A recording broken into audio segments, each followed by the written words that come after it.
the Concours d'Elegance at Pebble Beach, on the Monterey Peninsula of California.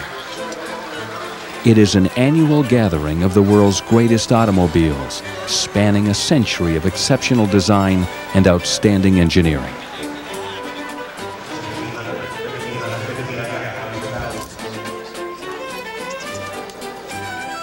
This garden party of the highest order is by invitation only. Pedigree and purity of lineage are the yardsticks with which these priceless classics are measured. They are the blue-chip aristocracy of the motoring world.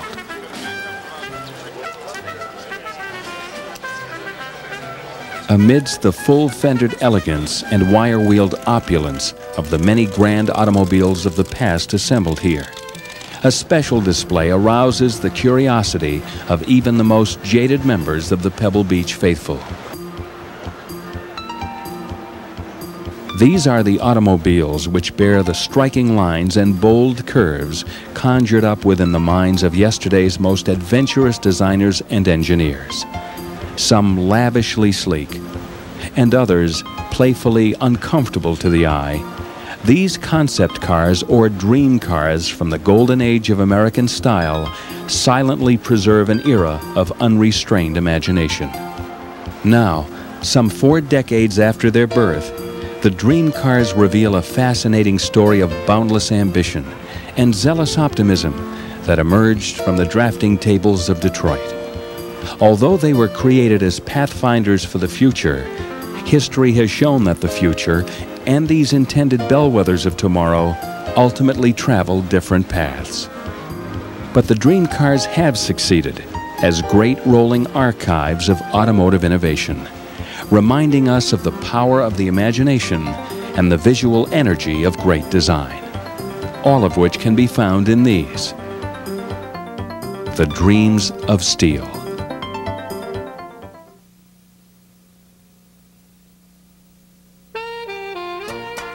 In the very early years of automobile production, style was often no more than a byproduct of function. The individual components of automobiles were called upon to fulfill certain tasks, rather than make design statements. Fenders were required to shield occupants from moisture and dirt thrown up from the wheels. Bodies were required only to offer protection to the driver and passengers. Lights were to provide illumination. Spare tires were strictly a solution to a common problem, tire punctures, and little thought was given to how stylishly they should be mounted. By the 1920s and 30s, premium automobiles had established themselves as expressions of individuality in automotive style and design. The very wealthy could order their new Duesenberg, Auburn, or Cadillac with coachwork custom designed by such craftsmen as Dietrich, Murphy, Kellner, or Molliner. Today, the sensational classic automobiles of these decades continue to draw praise and acclaim as enthusiastically as when they first placed wheel to pavement. During the 30s, innovative style was becoming a priority at General Motors. Harley Earl had come aboard in 1927 as the founder and director of the Art and Color Studios at GM. Drawing from a design background which centered on the creation of customized coachwork for affluent automobile owners in Southern California, his flair for dramatic coach design was the catalyst that triggered GM's interest in him. Between 1927 and 1959, his role in GM's styling leadership and dominance in the marketplace cannot be overstated. For the most part, Earl and his styling contemporaries had always concentrated their energies on exploring glamorous, even extravagant automotive themes, with an emphasis on exclusivity and uniqueness. Styles based on futuristic themes were virtually unheard of. But as the 1930s drew to a close, Harley Earl's vision for tomorrow's automobiles began to emerge. Bill Porter is a veteran stylist for General Motors, responsible for such automotive designs as the 1995 Buick Riviera, and he recalls another Buick of immense historical importance. Generally speaking, the first General Motors concept car is thought to be the 1939 Y Job. It was actually designed in 1938, but Harley Earl announced it to the public in 1939. And this was a Buick, a two-seater with a sort of a torpedo-shaped body, and it had many innovations on it that would be found in later Buicks. The grille, for instance, very similar to the 1941 Buicks, even though the car appeared in 1939. So the thought was that they would explore advanced thinking and see if the public reaction to it was positive, which of course in the case of the Y Job was very positive. And in fact, Buick enjoyed some of its most successful years in the early 40s with motifs that had been used on the Y Job. The Y Job, as seen here at Pebble Beach, boasted the industry's first electric top. It featured power windows and a power hood. The fenders extended into the doors. There were no running boards, and the concealed headlights were another Harley Earl innovation.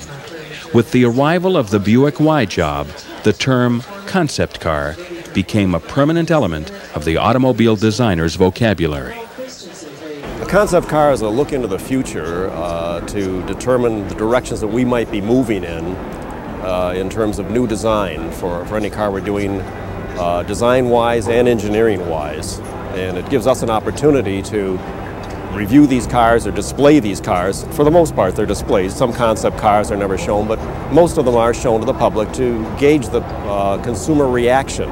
In many ways, they're precursors to what we may be doing for production. They be just kind of an exercise in serendipity a little bit, where we want to explore a nostalgia theme, or we want to explore a very contemporary theme, or so they're an opportunity for us to express ourselves, an opportunity to really let things out, and they're very useful for that. Essentially, a concept car, I think, is a car that's not necessarily intended for production, but it's intended to test new ideas, whether they be styling ideas or engineering ideas, or in most cases probably a combination of both. Shortly after the debut of the Buick Y Job, Chrysler designers moved into the realm of the dream car with two styling exercises in 1940, the Chrysler Thunderbolt and the Chrysler Newport. Those were certainly significant vehicles, and Alex Tremulous was a designer at the time, and in much the same way as today had worked on that Thunderbolt.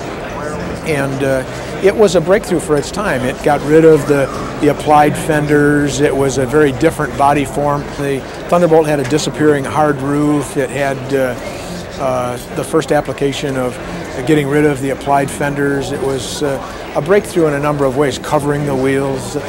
And it was a very interesting vehicle. The Newport was a very long, a very stretched vehicle. I think it was probably intended as a pace car, if I remember right, but very interesting vehicles, and they were in almost every way a breakthrough from what was the norm of the time. So in essence, they became very important as concept vehicles. After designing the Chrysler Thunderbolt, Alex Tremulous, both a designer and engineer, would go on to become engineering chief for Preston Tucker and play a significant role in the look and layout of the ill-fated Tucker Torpedo. America's entrance into World War II suspended new car design and manufacturing until almost the end of the 1940s. But with a new decade arriving, Detroit would once again apply itself wholeheartedly to the business of producing the next generation of automobiles. The 1950s had spawned a fresh attitude toward the country's future. Looking ahead was now a vital component of the American dream. This curiosity about the future, combined with Harley Earl's abiding interest in aircraft, resulted in a string of GM dream cars in the 50s that opened new doors in automotive styling. The first was the Buick LeSabre in 1951. Adorned with numerous aircraft styling cues, the LeSabre, which served as Harley Earl's personal transportation for several years, was frequently photographed with Earl seated behind the wheel. The LeSabre featured a dual fuel system, using premium gasoline and methanol to provide extra power. A host of electric and hydraulic convenience features, along with the Earl-inspired rear tail fins, made this dream car an instant sensation. It would become a GM styling centerpiece until 1954. As the dream car phenomenon and the tempo of the 1950s picked up momentum, Harley Earl and GM's top executives pushed ahead with a marketing campaign that helped to revitalize the post-war automobile industry.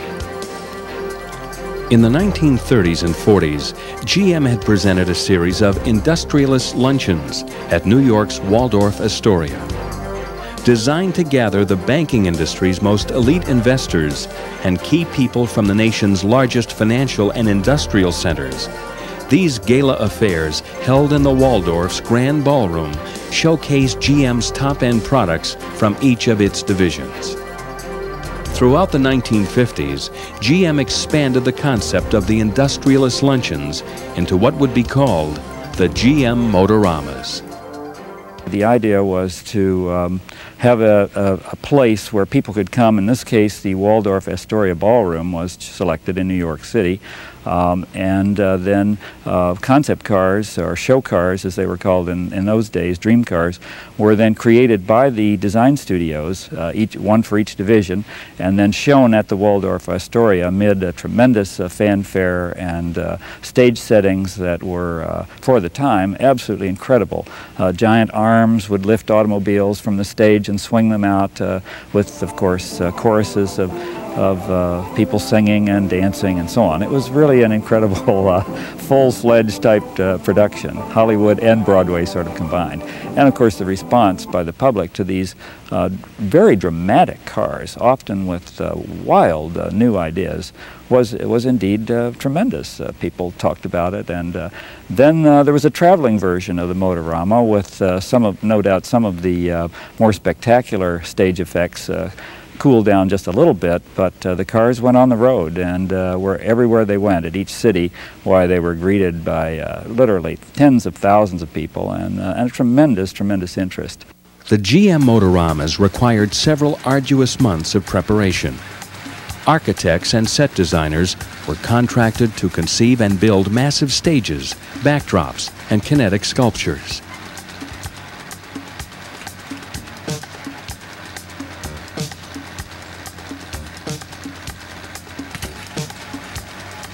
Exhibition halls were transformed into immense dioramas, many times reflecting futuristic themes.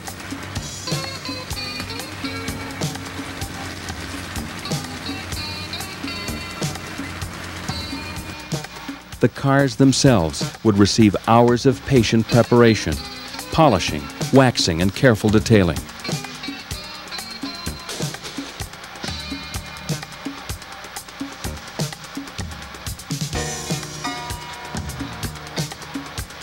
It is said that for its debut appearance at the 1951 Motorama, the Buick LeSabre received no less than 200 man-hours of preparation.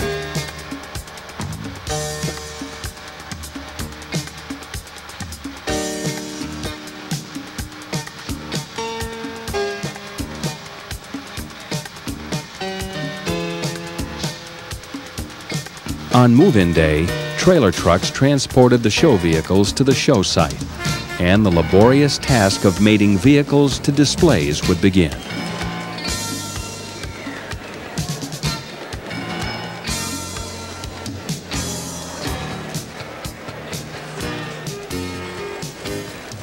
As the 1953 New York Motorama took shape, much of the operation was personally supervised by GM's division managers, including Harley Earl, seen here posing next to his Buick LeSabre. With singers, dancers, orchestras, sets, and sophisticated displays teaming up on each Motorama, these multi-million-dollar productions easily cost much more than the biggest Broadway show. Slated to tour the country on a 6-month swing, close to 2 million people would ultimately attend these spectacular road shows. In fact, on January 23, 1953, the New York Motorama drew 12,000 visitors, completely disinterested that day to the swearing-in of President Dwight D. Eisenhower. And with bookings in at least 6 key American cities from San Francisco to Miami each year throughout the 50s, the traveling Motoramas were the perfect setting for unveiling GM's new product lineups, along with their latest dream cars. this Chevrolet Corvette and the other customized models are not for sale yet. They were built to give tangible form to the drawing board ideas of today, out of which may grow the shape of things to come.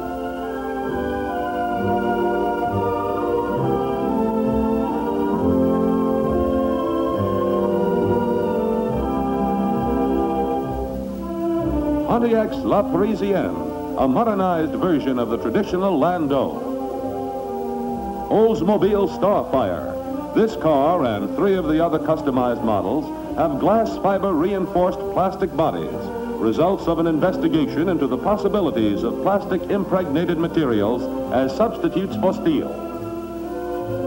Buick's XP300, an experimental car from which many features have already found their way into regular production models.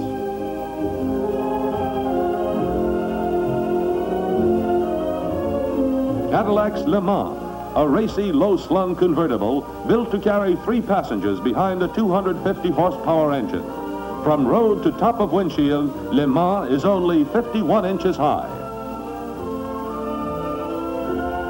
The Sabre, an experimental laboratory on wheels. Surrounded by the best of the cars of today, this preview of the car of tomorrow highlights the Motorama of '53.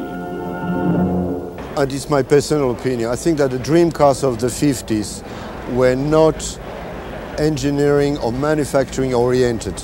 They were not really customer oriented. They were show oriented. They were attraction.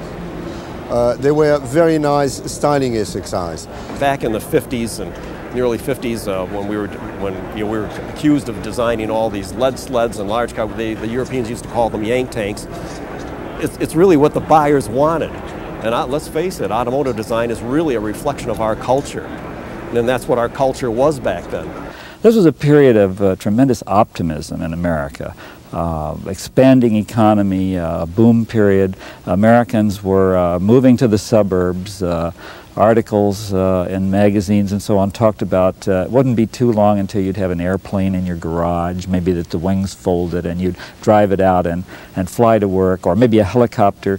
This kind of well, the things that popular mechanics and popular science talked about as being in the future, and other magazines and so on picked up too, were virtually everybody's dream. It was almost in your pocket that you'd be able to have these wonderful cars that would ride on automated highways, or your own helicopter in the garage.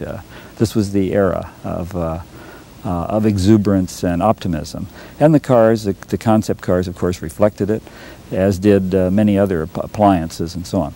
GM did their kitchen of tomorrow during this period where the housewife would have electronic ovens and so on at her disposal.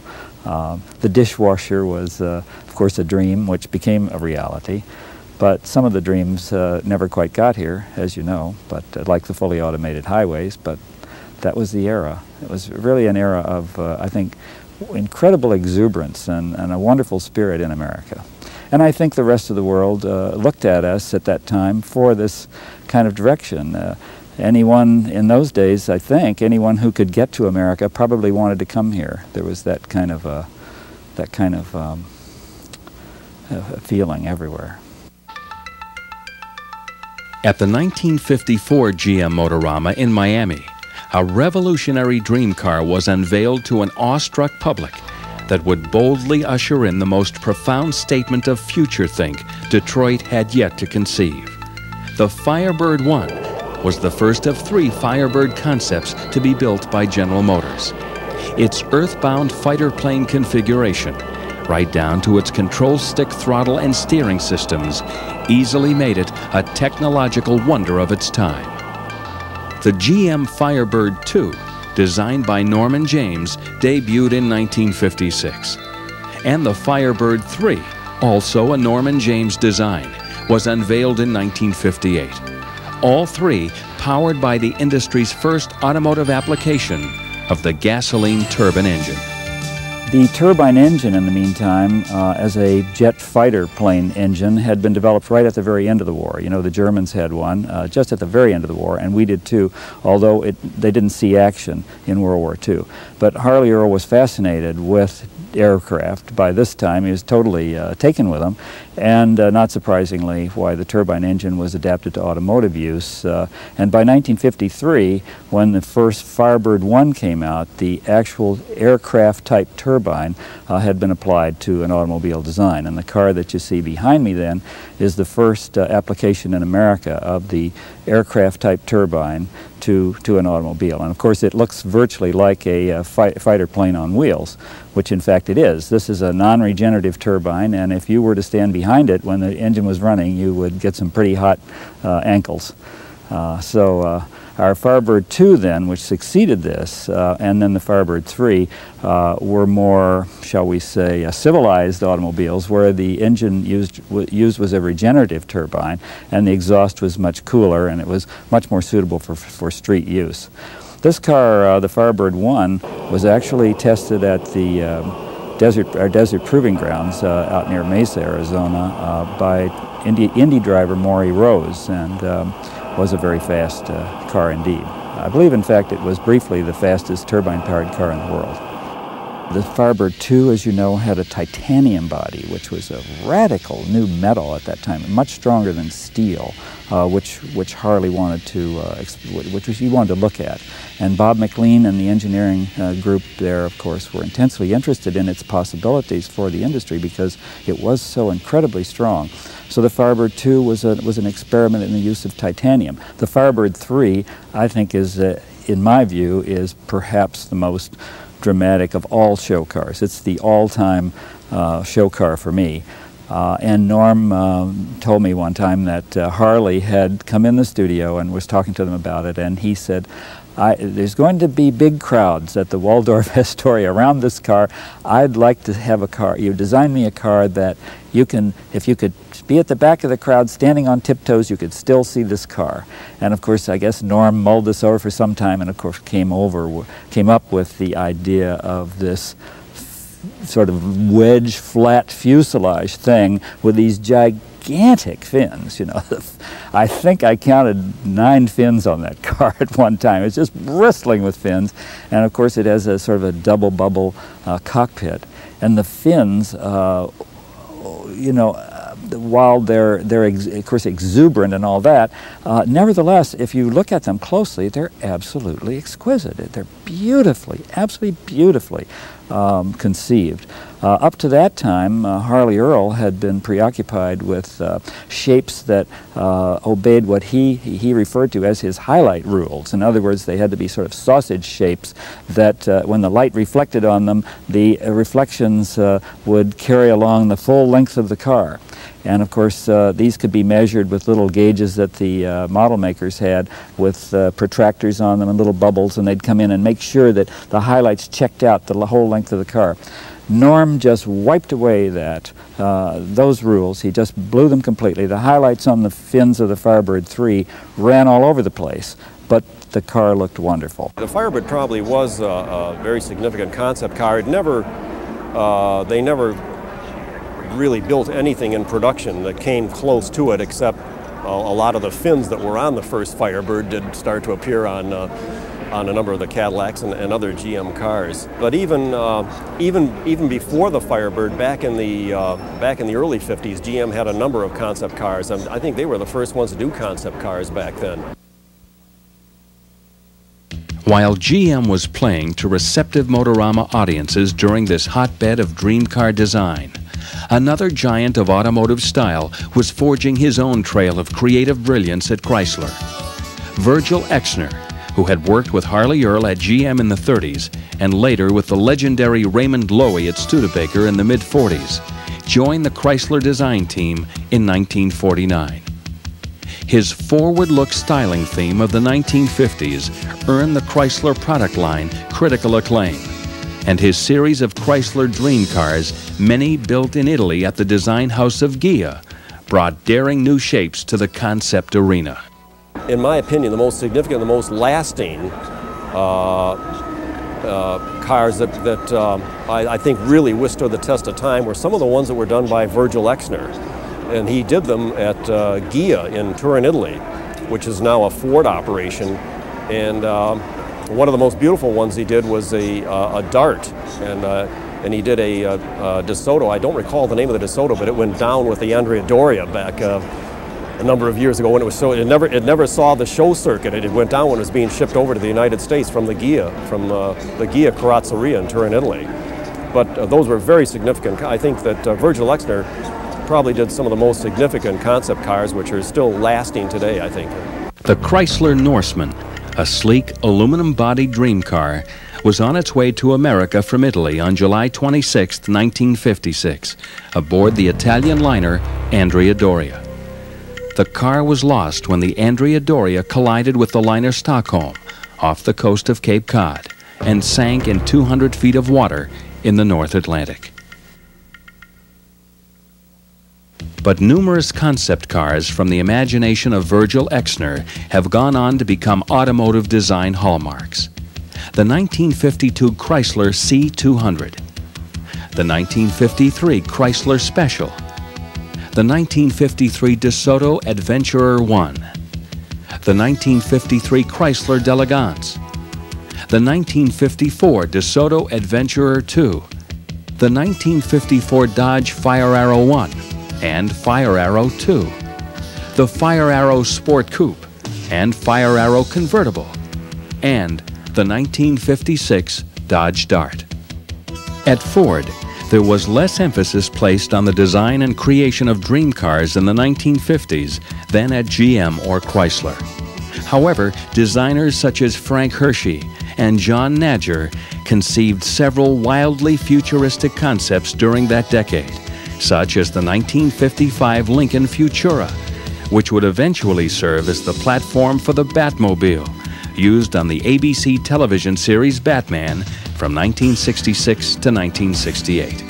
There was the ultra-radical Ford Nucleon, a bizarre styling exercise characterized by both of its axles set back on the platform to help bear the weight of the Nucleon's power plant, a nuclear reactor. The Ford Volante was the industry's first attempt at designing a wheelless automobile, deriving its mobility from horizontally mounted fans, similar to today's hovercrafts. With a free hand to let their imaginations run to the outrageous, many of the dream car designers of the 50s and 60s often exceeded the limits of feasibility and entered the uncharted waters of the improbable. And yet, predicting the future has never been an exact science. Some of the things have been pretty outrageous over the years, and I think back to the 60s when we were predicting the jet age, and you look at all of the forms, especially the aircraft-inspired forms. Generally, there was some kind of an influence that you could trace this back to. I don't see it being quite as radical today, or quite as expressive in the sense that by the year whatever, people were predicting 100 years out, they would say, they aren't going to have tires, or they aren't going to, today, I don't think we get lost in trying to reach that far. I think if we can do a good job looking at the next 5 or 6 years, we're doing pretty good, as opposed to trying to look much further. The crystal ball gets pretty cloudy that far out, and the ones that tend to look the silliest today are the ones that probably tried to predict a little bit too far.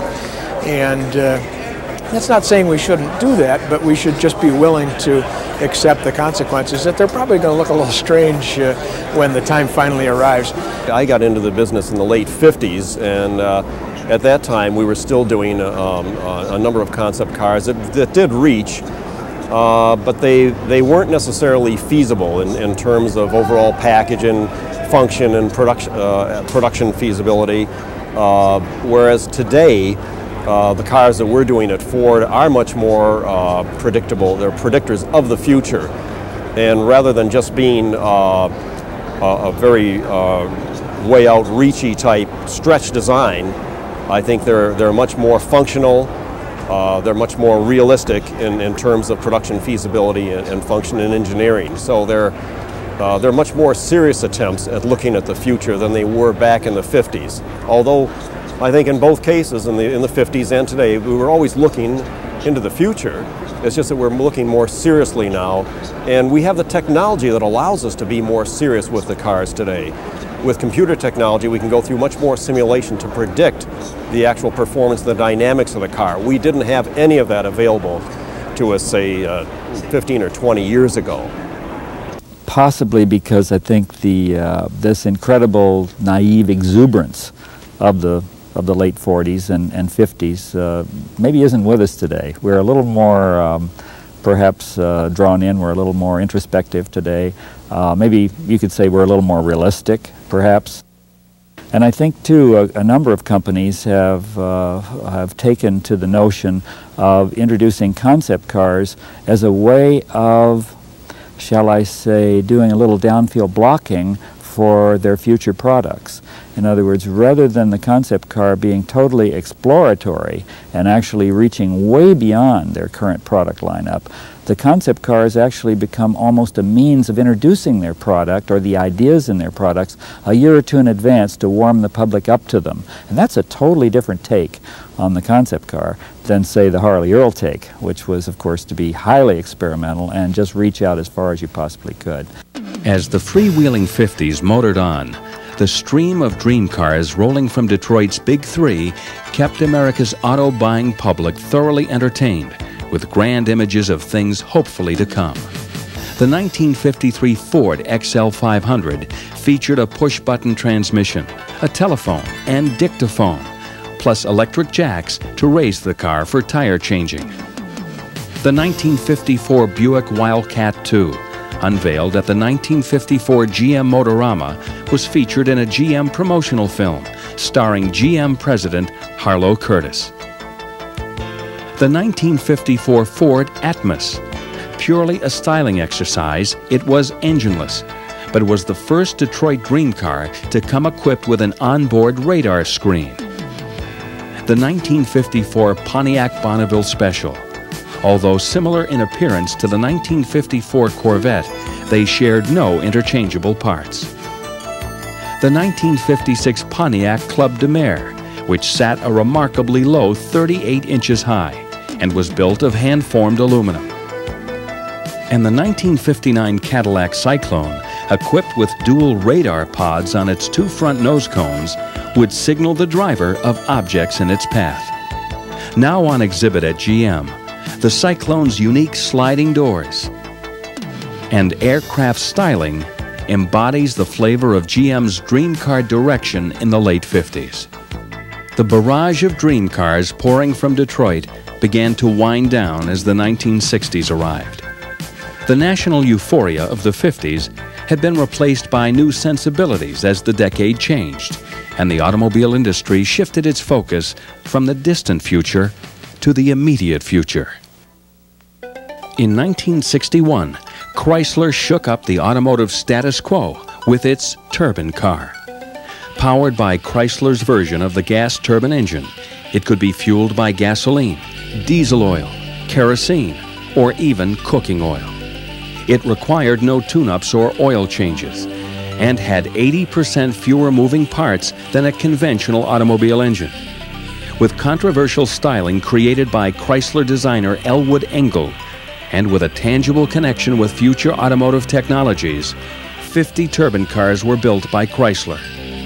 On a nationwide real-world test in October of 1963, 203 school teachers, housewives, students, and salesmen would drive these cars for 3 years, logging 1 million miles in the process to evaluate the feasibility and durability of the turbine car. The test received international attention, but the turbine car program soon lost favor with Chrysler, and by 1981, the project was scrapped. I can remember the first time I saw one. I was on college campus, and it was in 1964, and a number of these vehicles were produced and then put out into the general public. And what they were trying to do was find out and research basically the acceptance of a turbine vehicle.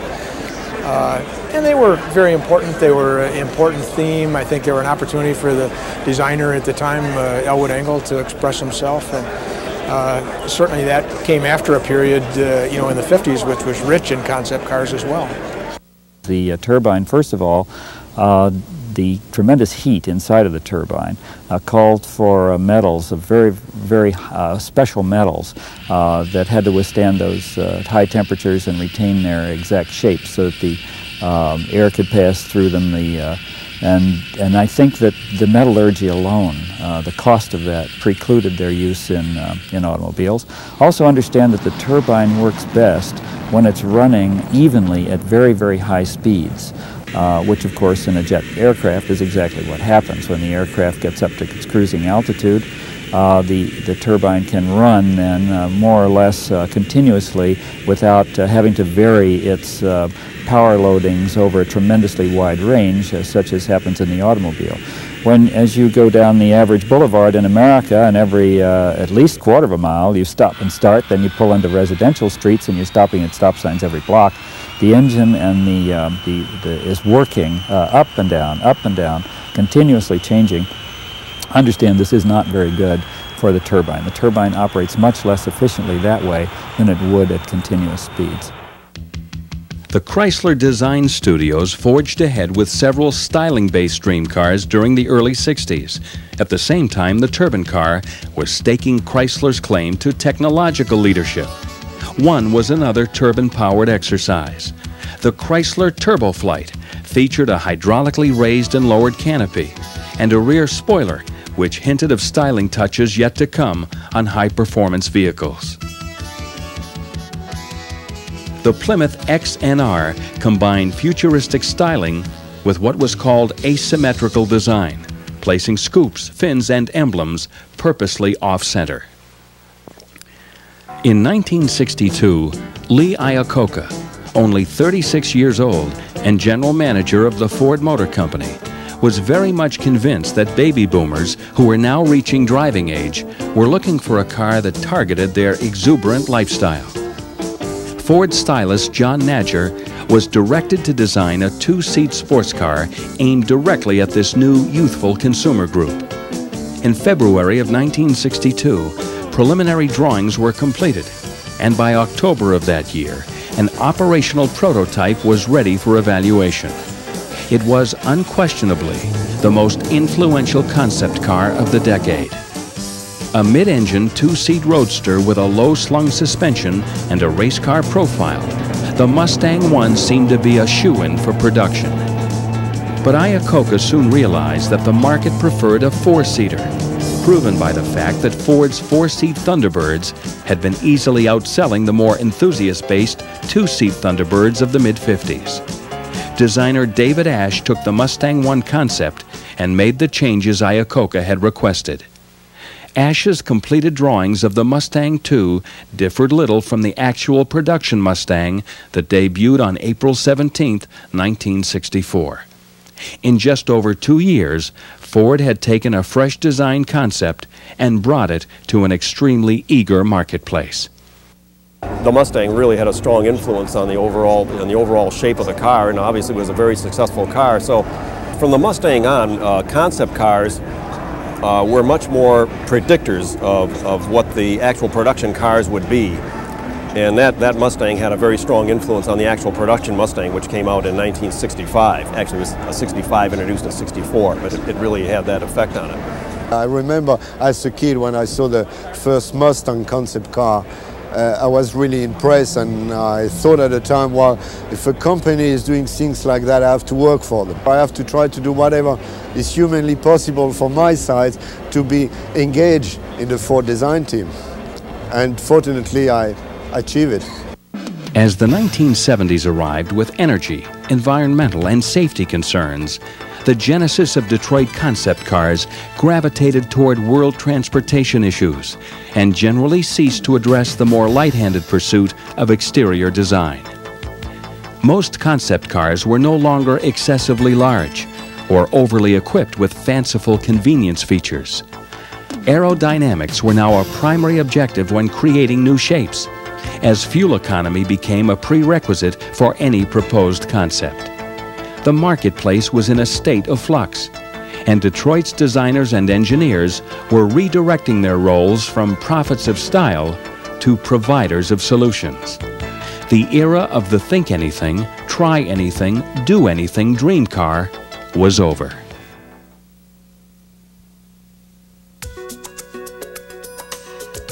The Art Center School of Design in Pasadena, California, is but one of many colleges and universities in America where the young designers of tomorrow are learning to harness their imaginations into disciplined sources of contemporary form and function.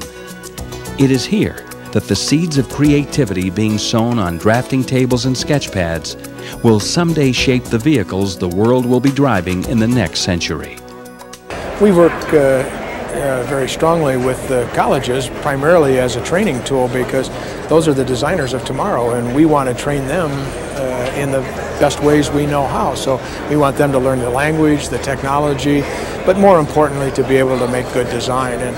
And so we do an awful lot of work with the colleges, and in now a lot of the supplier industry, a lot of the community will come in and tap that resource of the students to design and to do a number of things, and there's so much talent and they do such a good job that you're starting to see that branch out a little bit, and I think that's wonderful. We've over the years done an awful lot of project programs with the schools where we'll go in and we'll put together a hypothetical project or something that we're interested in exploring and turn them loose. And sometimes, even unbeknownst to them, we'll have a group inside working on the same things. So we'll try to use that as a learning tool for ourselves and as a learning tool for the students. But in the final analysis, we're trying to make everyone better, ourselves, as well as make a crop of students that we can select from better. A car has to have soul. It has to have excitement. It's this ingredient X, whatever this ingredient X is. Nobody can put their finger on it, but they'll recognize it when they see it. The customer, the designer. And the designer has this passion that allows him or her to put that kind of feeling, that expression, that passion into a design of a car. It's an absolutely essential ingredient. If the car doesn't have that, it just won't make it. It won't be recognized on the road as being unique or different or special. And you can't tell where that ingredient X will ever come from or where that spark comes from. But when it happens, you recognize it, you know it, it's there, people want it, they buy it. And that's what this business is all about. While the concept cars of 40 years ago rarely made the leap into regular production, the high-stakes game of global automotive relevance and bottom-line profits have in many ways altered the goals that today's manufacturers set for their styling and engineering think tanks. What today's concept cars provide to the industry is a constant variable. I think for us today, they're trying to be a precursor to what we do tomorrow. Generally, there's a fairly strong thesis statement, whether in fact it's going to come to production or not. But our track record has been very good when you look at it as a company. The Viper, almost in its entirety, became the Viper, and of course Prowler and many others have had a significant contribution to what we've done with production platforms and production car programs. I think that's always been the case. When you go back to the days of Harley Earl at GM, where he did the Y job, for example, even though that vehicle didn't come into production, there were a number of elements that you later saw in some of their production vehicles. So I don't think the role has changed too much. We got away from it for years, but that's too bad. I think they're very important, and I think they're great opportunities to allow us to reach, allow us as designers and engineers and marketing people to try to reach to find out what the icon and the images of our brands really are, and try to express ourselves in a better way. I believe that today we have to be credible. You cannot do only styling exercise. You have to be close to manufacturing processes as possible, or use the concept car to develop new processes or try them. And also, I think it gives us the opportunity to stretch the envelope and see the reaction from the public, from the medias. Are we on the right way? Are we on the wrong way? It gives us, free of charge, a sort of feeling how good we could do, we could be. And a very recent concept car that we did was the Contour Show car, which we introduced here at the Detroit Auto Show about 3 years ago. And that had a very strong influence on the new Taurus that we just introduced. We'll develop the concept car, and sometimes we'll startle and delight, or we'll do something that's quite unexpected with a concept car and then test the reaction as opposed to asking people what they want, because a lot of times people will tell you all about today, but it isn't necessarily all that predictive. And if we're good designers, then perhaps we have the ability to at least express what we think may be an opportunity for the future, and then kind of listen to the customer. And a lot of times when we have the auto show, and on the first public days, I enjoy coming down and standing around the concept vehicles and standing around the new production vehicles and just listening to remarks, because sometimes that's the best way to get a really candid and honest feel for what people are thinking and what they say. I think it's important also for a concept car to make the buyers or the respondents a little bit uncomfortable. If they're not uncomfortable with a concept car, a little uncomfortable, they've probably seen it before, and if they've seen it before, it's probably not a breakthrough design. And that's what we're really looking for, is something breakthrough, but good, and something saleable. The far reaches of new age automotive styling are being drawn along international boundaries.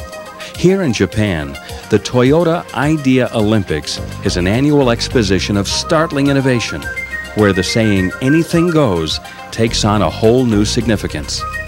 Much like the cadre of uninhibited designers of the 1950s, the free-spirited design students who compete in the Idea Olympics let their uncontaminated imaginations conceive otherworldly transportation devices.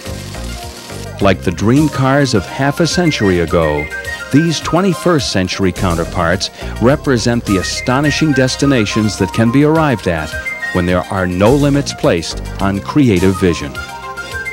But what about today's high-ticket design professionals competing head-to-head in the worldwide marketplace? What kinds of limits are imposed on their visions of what might be? Well, it's always a challenge, because you have designers that are working with the same set of influences. We're in the same environment. We have a number of cultural factors working at the same time, and of course you have regulation. So all of these factors tend to shape the vehicle. And just beginning with regulation, for example, you have certain setbacks for bumpers, you have certain performance criteria, you have headlight criteria. All of these things are elements which tend to drive similarities. So as you get more and more regulation, then the challenge for us is to how to be able to drive ourselves apart and differentiate. And it is a challenge, and what we're trying to do is find a signature in terms of what we would have with what I call over-the-road graphics. When you look at a vehicle from a few hundred yards away, or you see it coming at you on the road, you say distinctively, I know that's a Dodge, or I know that's a Chrysler, or I know that's one of their cars. Or it may be the proportion. What we've done with Cab Forward, for example, makes our vehicles distinctive on the road. You look at them and you say, okay, I really can see that that's a little bit different. That is Chrysler. Hopefully they'll see that as progressive. And that's what we're trying to do. Most concept cars, I think, today, I don't know, it's become kind of a world standard. I think most concept cars are expected to run. The press expects it, people who look at them expect it, the public expects it, and I think now, of course, the designers expect it. They want to see their car run. If they've committed to designing a concept car, then the engineering has to be there too, and the engineering community needs to be part of it, so that it's a holistic kind of a vehicle. It's not just simply a styling exercise, which might be nothing more than a fiberglass shell, or an engineering exercise, which would be maybe nothing more than just, say, an exotic mule. So I think in today's world, most concept cars are, in fact, engineered and serve at least a dual purpose of engineering and appearance. In a changing world, technology and design must also travel in lockstep with the dynamics of progress. Far removed from the massive mastodons of the dream car age of the 50s, Honda's EPX high fuel efficiency design study tackles a litany of transportation questions that confront the demands of 21st century mobility.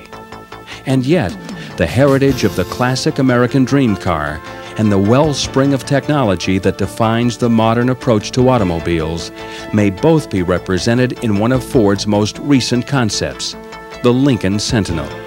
The direction that I gave the designers on this car was to come up with something that was immediately identifiable as a Lincoln. We wanted a next generation, full-size luxury car, full interior, full luggage capacity, with the performance of a luxury car today, meeting the fuel economy standards, et cetera, that we need in that kind of a car. Now, that was about the direction that I gave him, but I did say I wanted that car to be immediately identifiable as a Lincoln, without any badging on it, without any lettering, any nomenclature whatsoever. I want that car to look like a Lincoln. So let's understand what a Lincoln really is. Now, that's the direction that I gave them, and they went back and did their research and understood what was best in Lincolns over the year, what really, and I mean over, you know, way back to the early Lincoln Zephyrs. And you'll see, I think you'll see indications of a number of different Lincolns in this car, but they're all cues that were specifically associated with Lincoln over the years, right down from the front end of the car, which has a very contemporary interpretation of a Lincoln Zephyr grille, which happens to have the turn indicators built into the grille texture. So these are all different variations on a theme, but I also made it very clear that I did not want a retro car. This is not supposed to be a retro car. This is a new car. It's contemporary, but I want, if you will, a contemporary classic. And the other direction that I gave on this car was I want this car to win the Concours d'Elegance at Pebble Beach 50 years down the road. Which brings us full circle. The collection of dream cars here at Pebble Beach are but a handful of survivors from the over 250 estimated dream cars built by the Big Three during the 1950s and 60s. Joe Bortz from Highland Park, Illinois, owns many of the dream cars filling the Pebble Beach display. As a collector of these rare automotive artifacts, he is all too familiar with the fate that many of the other dream cars have met. Each car had a crush order on it, and mainly it was for insurance reasons. The cars were not tested, and if they got in the hands of a private party and they had an accident, of course they would be exposed, the manufacturers would be exposed to all the liability conditions of any other car, and not being tested, they had an extreme exposure just in that area. So they decided that the safest way for them would be to crush the cars, and that was mainly General Motors and Ford. Chrysler had another idea, and they thought that some of the cars could be sold in countries where their legal liabilities would be reduced because of the time and distance with the other countries. Many of our cars languished in warehouses for years and got dustier and dustier, and of course eventually pieces fell off of them, just part of the aging process. Most of the warehouses, of course, were not heated year-round, so the expansion and contraction, the moisture condensation and then evaporation, just like any aging process, takes its toll. You know, we all eventually have that happen to us, cars and people alike. And I think they were just simply lost. They were scrapped. As you know, there's been stories in magazines about some of them turning up out here at War Hoops, which is a salvage yard out a few miles north of here, and lucky collectors finding them. This happened a few years back. But many of them, alas, really were, were scrapped, went to the chopper, and that's a sad thing indeed. Some of our scale models, beautiful, exquisite scale models that were built for many years to test out ideas before we committed to the full-size cars, went to the warehouse and again languished for years and eventually went to the chopper.